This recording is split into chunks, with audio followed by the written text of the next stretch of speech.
Kawawa yung aso guys, oh. Dito sa siguro sa baha to, naghihingalo, oh, agaw buhay. Dito po to sa may sa may bandang Marikina River, oh. Siguro na to, nalunod sa baha. Kawawa naman, oh. Gusto niyang naghihingalo, gusto pang mabuhay. Kawawa naman. Oh. Paano kaya to i-survive? Sino may alam dyan?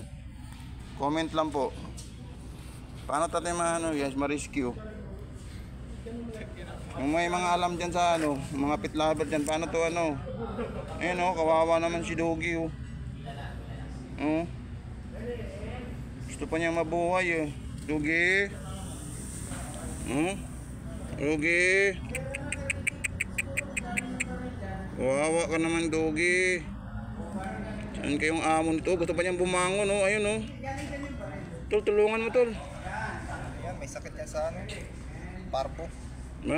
Makakaano pa kaya to? Survive? Kung dadalhin sa veterinaryo? Kawawa naman, Guys, ngayon po, andito lang po ito sa Marikina River. Sino po may mga dyan? Ay, alam po paano to, i-rescue yung aso, oh. Nagagaw buhay, oh. Siguro to, nakainom ng tubig baha. Ayun, gusto pa niya mabuhay, eh. May alam ka ba na taga rito sa Marikina? Nalapit na veterinaryo?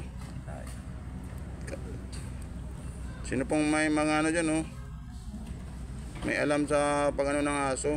Wala ka kasi kami dito, eh.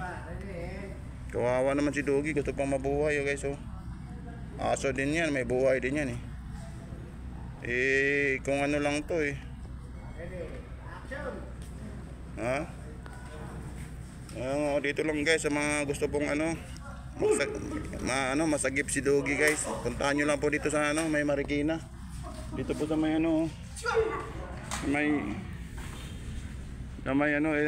tapat po ng Marikina River. Ayan po. Yung kanong building to, ito tawag nito.